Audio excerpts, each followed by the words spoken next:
Thank God it's Friday, Eastern Football League lovers. We're back with a full board of games this week after a week off, and it's Friday preview time. My name is Ben Warren-Smith, and joining me this afternoon to go through all this weekend's matches is the big man who milks cows for a living, Peter Baird. How are you today, Pete? Really well, Ben. It's a fantastic opportunity to go through all the games in Divisions 1, 2, 3 and 4. A full book of games to go through, barring, of course, the Noble Park Bowling game, which was played out on Queen's Birthday weekend last week. It's round 9 in Division 4 this week, and the first game we're going to have a look at is out at Batterham Reserve with the top of the table Basin taking on the new kids on the block, Park Orchards. The Basin, the only undefeated team remaining in Division 4 after they defeated South Belgrave in a fantastic display of 4th Division football out at South Belgrave Reserve a fortnight ago. It froed in the final quarter, but at the end of the day, the Basin were good enough to hold on. Todd Powell was fantastic for the Bears, and isn't he just a marshal, just keeping those troops together down back? Fantastic effort from the Bears. They've had great service this year from Andy Coltrera, who missed last week, back into the side this week. He's kicked 25 goals for the year. Brent Galiccio provides another option up there for them. He's kicked 23 as well. They've just got such an even mix across the board. And Max Kruger, he's been fantastic for the Bears this year, going through the midfield, been named in their best 4 times out of their 7 games they've played so far. So he's just turning it on in the midfield, plays that running game, but he's also great in and under. Park Orchards, the new kids on the block, Christian Fahares kicked 12 goals for them. I just think they're travelling out to Batterham Reserve. They're going to have their work ahead of them. The Basin have taken all before them, and I expect that trend to continue this week. I can't go past the Basin either, Pete. They're only 5 points shy of 1,000 points for the season, and I expect that to grow considerably tomorrow. The next game we're going to have a look at is Ferntree Gully taking on Kilsyth out at Ferntree Gully Reserve, with the Eagles sitting in 6th position with 4 wins for the season. They've been going okay. Kilsyth, they've only got the 1, but they are improving. Yeah, the Ferntree Gully Eagles, they've been building slowly. They got off to a very slow start at the start of the year, dropped their first couple of games, but they're now just sitting ready to swoop outside that top 5. They're only percentage away from 4th spot. They've got 4 wins and 3 losses for the year. Fortnight ago, they defeated Park Orchards by 24 points out there at Domini Reserve. At home this week against Kilsyth, I expect them to get the points. Kilsyth, they've been struggling this year. They've only had the 1 win. That was against Surrey Park. The problem for Kilsyth this year is they've really struggled to get players that can kick big bags of goals. No one for Kilsyth has yet kicked double figures for the year, and that's a cumulative total throughout the whole year. Jamie Ockwell leaves their goal tally with 8. Unfortunately for the Cougars, I think Ferntree Gully will be too strong at home. Too big a task for the Cougars. Ferntree Gully in ripper form over the last 5 or 6 weeks, and they'll definitely get over the line tomorrow. Forest Hill welcome a refreshed South Belgrave side after going down in the top of the table clash a fortnight ago. This is going to be an interesting game out at Coonung Reserve, Pete. It certainly will. South Belgrave, I wouldn't want to be playing the Saints after suffering their first loss for the year. They've had a week off to think about it, and I reckon they'll be going out to Coonung Reserve in a bit of a mood tomorrow afternoon. They've had great service from Brock Ferguson. He's been named in their best 6 out of their 7 games this year. Really leading by example, plenty of experience, and David Bilston down back's been doing a fine job for them. They've got goal-kicking forwards. Lucas Appleby's kicked 42 for the year. The task for Forest Hill, they need to bounce back. Forest Hill, though, they've had 2 weeks off. They had the bye last round in Division 4. They last week, as the whole competition had a bit of a hiatus, they were on the sidelines again. So it's been 3 weeks since the Zebras have gone around. Unfortunately, I think South Belgrave will bring them back to earth with a bit of a thud this weekend. The Saints on the rebound for mine, just too strong. Well, you'd expect Forest Hill to be the fresher side, and will no doubt be able to run this game right out, Pete. But like you said, a rebounding Saints side, I wouldn't want to be playing them. Big game happening out at Coonung Reserve tomorrow as Nutter Wadding, who currently sit in 5th position, welcome out a Canterbury side who have only had 2 wins to date. Yeah, Canterbury have been disappointing for mine this year.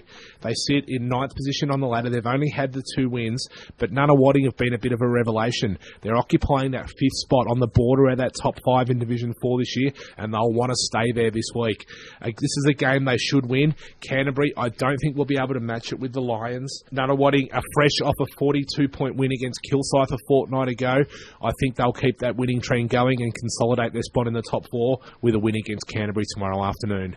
They're a good side under Frank Salinitri this year, the Lions, and they've been improving every week. And I wouldn't expect them to drop a game like this to Canterbury, who are a side who clearly haven't had the form to match it with sides sitting in the top 5 to date. Match of the round in Division 4 tomorrow afternoon is the game that you're heading out to, Pete, up the hill to Sylvan Recreation Reserve as the Cats take on the Eastern Lions. I can't wait to fill up the car and head up the mountains to Sylvan. This is going to be a cracker game between the two teams that have risen from the pack this year in Division 4 to really challenge for that spot in the top 5. We've got the Eastern Lions sitting in third spot in the ladder with 5 wins and only the 2 losses. And then we've got Sylvan leading a pack of 4 clubs with 4 wins and 3 losses. This is going to be a ripper. I think, though, the home side will have a little bit too much firepower up forward for the Eastern Lions. Ash Froud's been in fantastic form, been a real boom recruit for the Cats this year since joining Sylvan from Vermont last year. Rhett Newell's been doing a fine job for them, providing that big man option. Daniel Tui's been great. I just think, although the Eastern Lions have been gallant, I don't think they've been able to match it with any of those top echelon teams. They've lost to both South Belgrave and the Basin, and I think Sylvan will make it the top 3 that they go down to this week as they move above them on the ladder. I'm going to have to disagree with you there, Pete. I like the Eastern Lions tomorrow. I know the game's away from home, but they've proven that they can win away from home this year. And they've had a super month of football before the break. They probably would have liked things to have kept going, the Eastern Lions. They've been in some really good form with Darren Murphy and Jamie Devnish and Sigismundi. They've been in red-hot form for the Lions. They'll be really looking forward to this challenge up at Sylvan. I know the Cats have been in good form themselves, but I just get that feeling that the Lions might run away with this one. That rounds up all the games in Division 4 this weekend with the Surrey Park Panthers having the bye. They'll be back at next week. Moving right along to Division 3 BWS, who have we got on the cards this weekend? 6 big games as you go local for your football in Division 3 tomorrow afternoon, Pete. The Glen Waverley Hawks, how good a form are these guys in? They welcome Wanturna South out to Capital Reserve tomorrow. They sit in second position on the ladder, and they'll be looking to cement that. Yeah, they really proved the point a fortnight ago, the Glen Waverley Hawks, when they beat probably the team that everybody thought might challenge North Ringwood this year, being Baronia out at Tormore Reserve, defeated them by 3 points to take their second spot on the ladder. The Glen Waverley Hawks really impressed with their lineup this year. They've got big power forwards, they've got a fantastic running midfield, and Fia Tutu's doing a fantastic job for them playing that key position back role. The Wanturna South Footy Club, though, I feel for them. They've had a lot of injuries this year.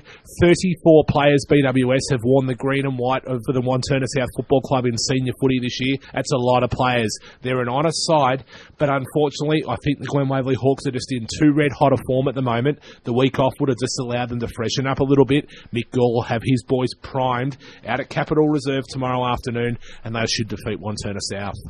I can't quite get a read on Wanturna South, and we've already hit round 9 in the season too. The Glen Waverley Hawks, haven't they impressed me this season? They've taken all before them. They've played in some big games too, and they've come away with the victory too. They thoroughly deserve their second spot. Wanturna South, on the other hand, we probably expected a little bit more from them this season, but they have struggled to date. They've only got 3 games on the board, but they have been in a lot of those games, so I suppose it just is a consistency factor that they may have redressed over the week off, and they might be able to come out tomorrow and play a good 4-quarter game. I think this game's going to go right down to the wire, Pete. I'm going to have to go for the easy way out with home ground advantage here. Hawks to get up. Heathmont are another side who are in pretty good form. They sit in 5th position with 5 wins for the year. They take on a Coldstream side who have only got the 1 and sit 3rd from the bottom. How do you see this one panning out?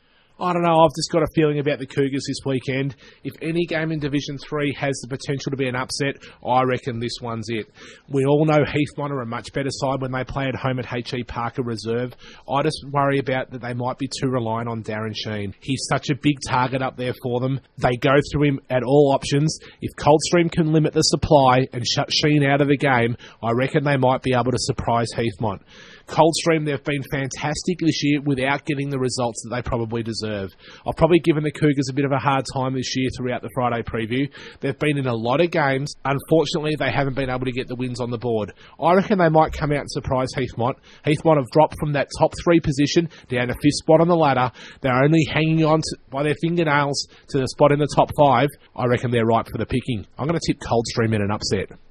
Heathmont will be seeing all the teams creeping up behind them on the ladder, and they are not going to let this game go tomorrow. They've had plenty of players in great form all season. Anthony Hickey, David Sindri, Lee Odermatt, the same old people who have been around the club for plenty of years, but they really are stepping up to the next division of football this year. Coldstream, they've been disappointing, Pete. I can't back them against the Jets tomorrow. They're just too good. I like that you sniff an upset with Coldstream tomorrow, Pete, but I just don't think the Cougars are going to have enough to get over the Jets tomorrow at H.E. Parker Reserve.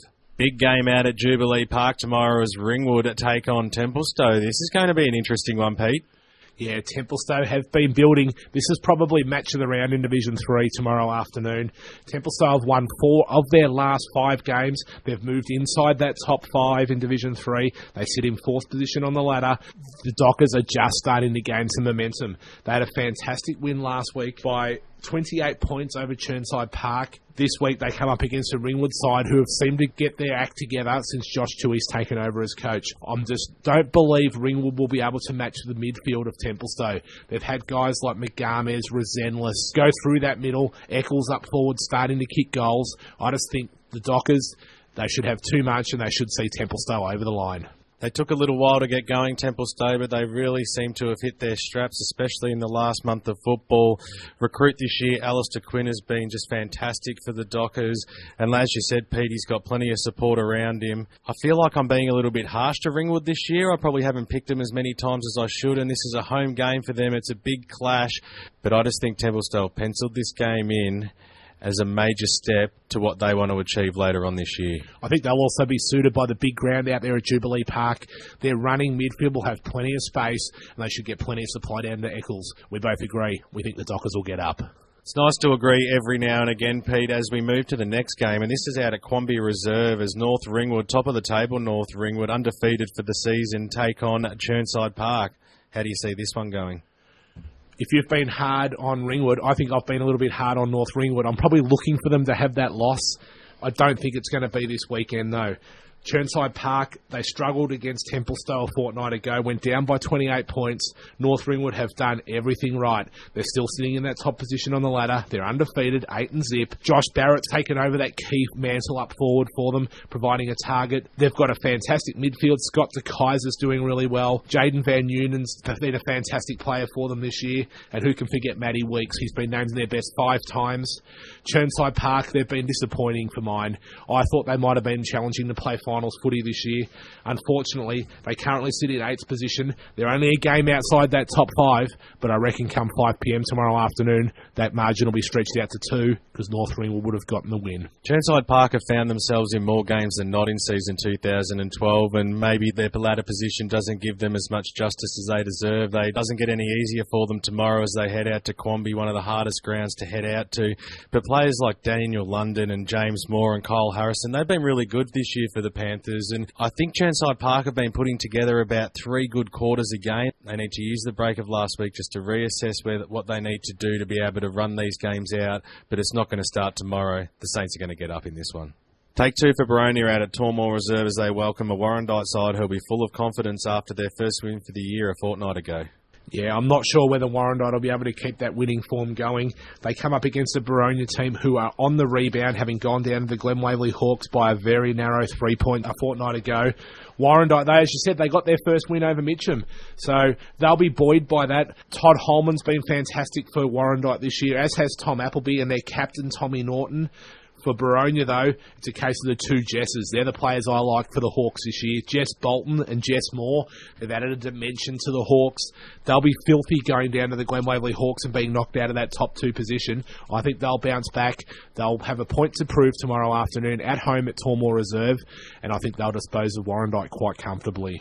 They won't be happy going down a fortnight ago in the Battle of the Hawks, Baronia, but with the likes of Mitch Wright and Luke Allison and Paddy Garrity, who always steps up and plays a great game as well, with the 2 Jesses that Pete's already mentioned, the Baronia Hawks tomorrow are definitely going to get up in this one. Mitcham take on Whitehorse Pioneers out at Walker Park tomorrow as the co-tenants go head-to-head in what could be a pretty close game, Pete. Yeah, Mitcham were disappointing a fortnight ago. They let Warrandyte have their first win of the year, going down by 4 points. These are games that the Tigers have to win if they're going to play finals footy this year. They've occupied that mantle as the best of the rest in Division 3 for quite a while. They'll be looking to take that next step. Against the Whitehorse Pioneers, this is a game they must win tomorrow afternoon. The Pioneers have had one of those seasons from hell this year. They're not playing at their normal home. They've had to share Walker Park and play out at Whitehorse Reserve as well. They've only had 7 players play every game for them this year. That's the least number of any club in the whole Eastern Football League. They've had injuries. Things just haven't gone right. For Mitcham, they need to bounce back this weekend. I'm putting the heat on the Tigers out there at Walker Park. If they don't bounce back this week and have a win, they will not play finals footy. I think they're good enough too, so I'm going to pick them this week, BWS. I agree with you, Pete. I think Mitcham will get up in this one tomorrow. What impresses me about the Tigers this season is they've got a pretty even unit right across the park. They've had 13 players listed in the best players 2 times or more, so it's showing that week in, week out, different players are taking up challenges set by Scott Homewood. They're not going to let this challenge to the Whitehorse Pioneers go away. I know I said it could be a close one, Pete, but it's not going to be. Flying through the first 2 divisions brings us to Divi 2, Pete, and there's some big games happening across the 5 games tomorrow afternoon, with the first one that we're going to start at is the big game out at Bayswater Oval, the home of EFL football, with the Waters taking on the Waverley Blues. Yeah, the Waverley Blues, they've found a bit of form recently. They've won their last 2. They've got back onto the winners list. But Bayswater, they found a little bit last week as well. They kicked their highest score for the year, and when they disposed of Mulgrave by 95 points out at Mulgrave Reserve. For the first time this year, the Waters had a real even spread of goals. McInerney kicked 3, Hayhurst kicked 3, as did Jane and Burmeister. Joel Galvin had 2 himself. He's been great for them this year. Although the Waverley Blues are the team that could come up and cause an upset, Bayswater at home are not an easy prospect. I think the Waters will bounce back, but they won't have it all their own way. The Waverley Blues, the old crew for them, have been doing a great job this year. Guys like Harley, Marnie, Hartfield, Watts. Then you've got the young troop for them, led by Mitch Hayes, who's been a fantastic recruit. I think the Waverley Blues can push Bayswater for 3 quarters, but at the end of the day, I think the Waters will get over the line. As you said, both sides are pretty evenly matched in this clash tomorrow, but knowing the ground, knowing the spaces of it, I think Bayswater will be too strong. It's been a month since Donvale have been on the winners list, and it doesn't get any easier for them tomorrow as they take on a rampant Roval Hawks. Yeah, but throw in a draw in that time, BWS. They did get that against Doncaster East. Unfortunately for Donvale, though, they come up against a Roval team that have had the week off to stew about their first loss for the year. Roval went down to Murrelbach by 11 points at home at Seabeck Oval in front of a bumper crowd. They were on show for all to see and couldn't get the job done against the Mustangs in the final quarter. Roval, I think they'll bounce back this week. Alex Frawley's been a dynamo for them going through the midfield. He's one of my favourites, BWS, and he's really leading the charge down there for the Hawks. They've had a really even spread of goal kickers. Nathan Hicks has kicked 21 for the year. Michael Bussey's provided a real target for them, a real marking option up there in the absence of Cody Morris.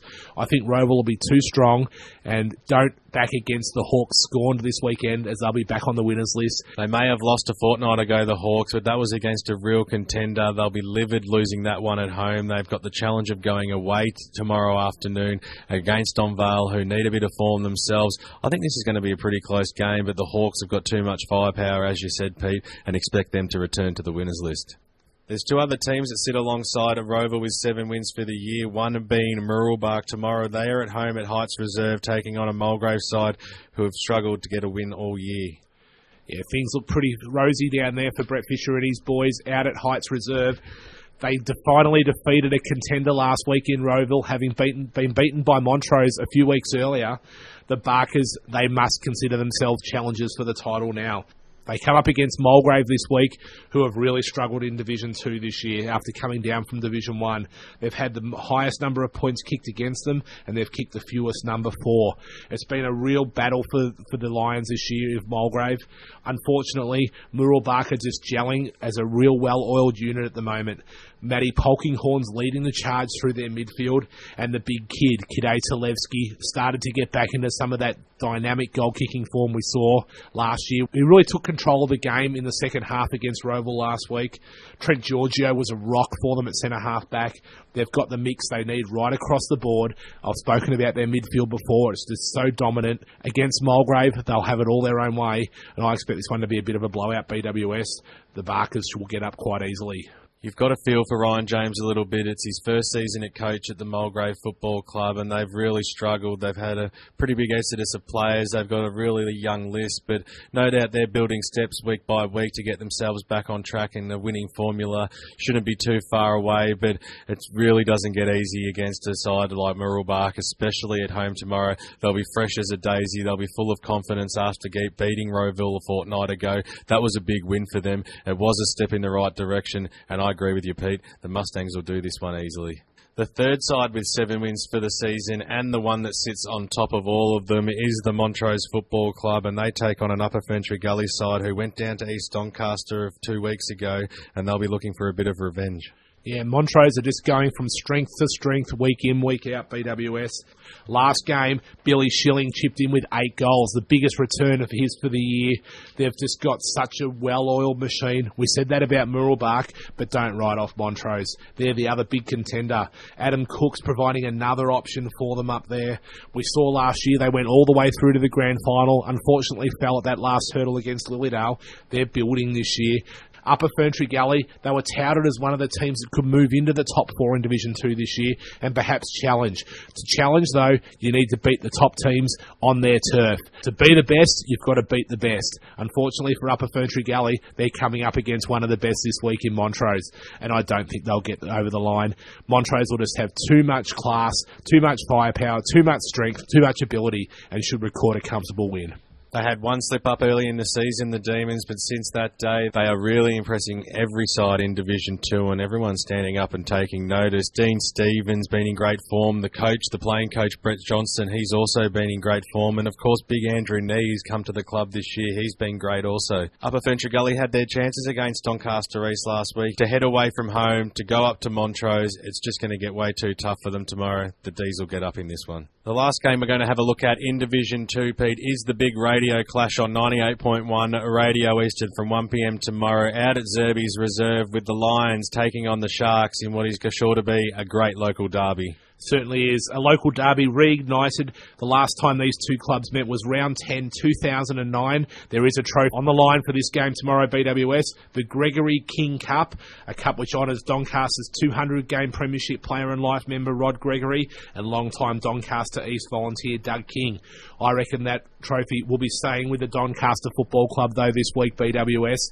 I called for Doncaster East to show some heart a fortnight ago after they got thumped by Roval. They bounced back and truly did that, but unfortunately Doncaster are the team that need to rebound this week. They went down by 113 points against Montrose in their last game. It's now time for the Sharks to show a little bit for mine.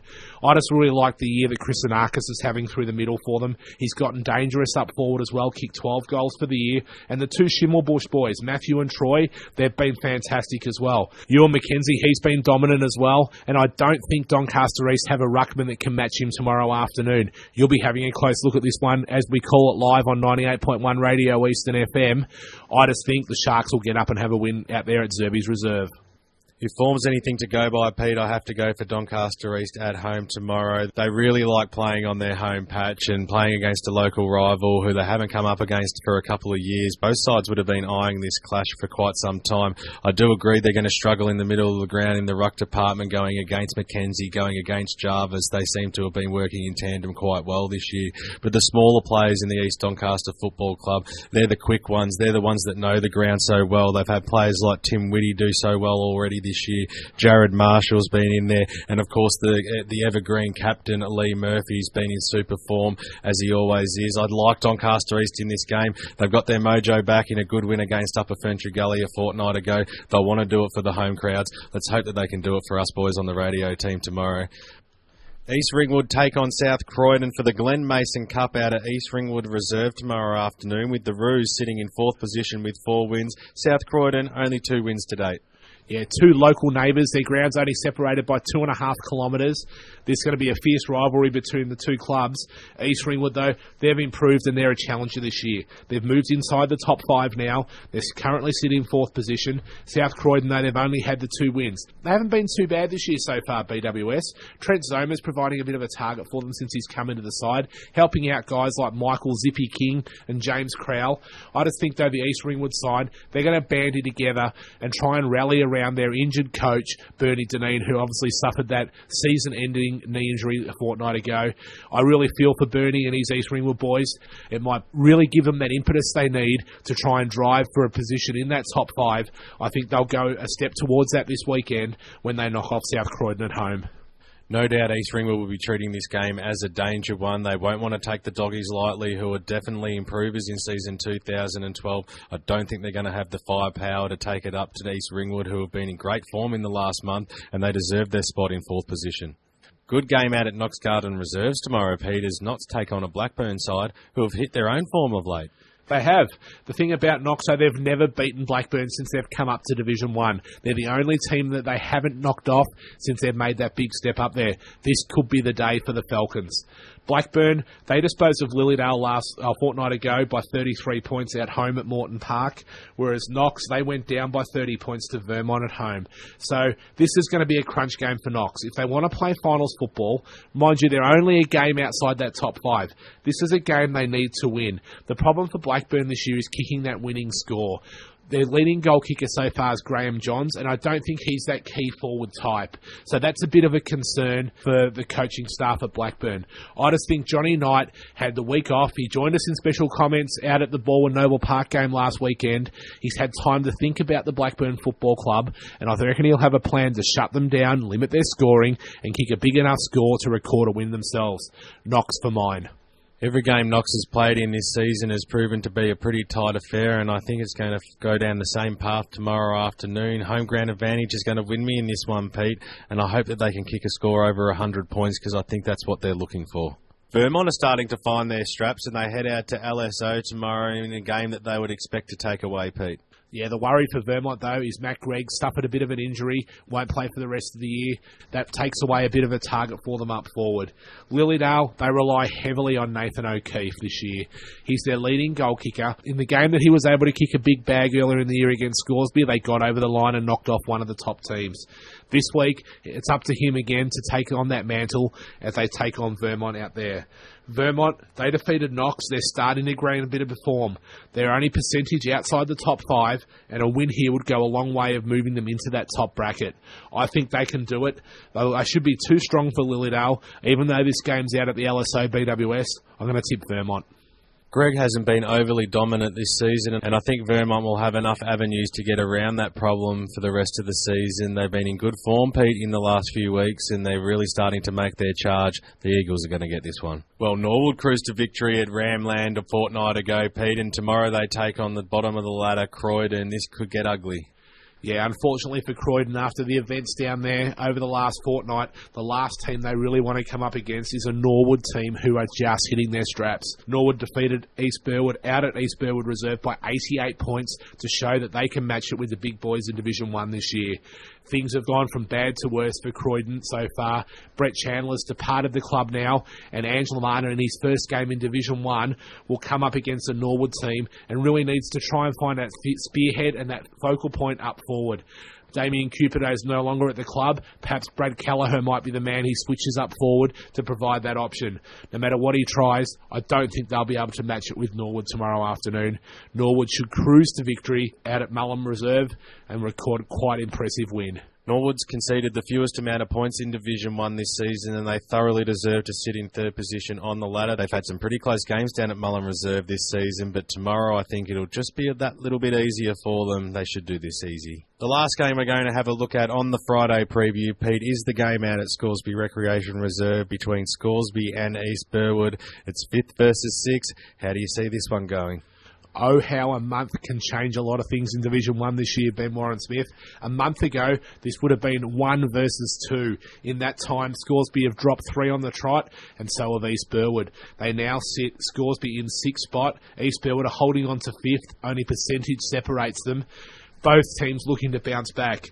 East Burwood, they need to do it in a big way. Norwood defeated them by 88 points a fortnight ago, and Scoresby went down by 7 points against Balwyn at home.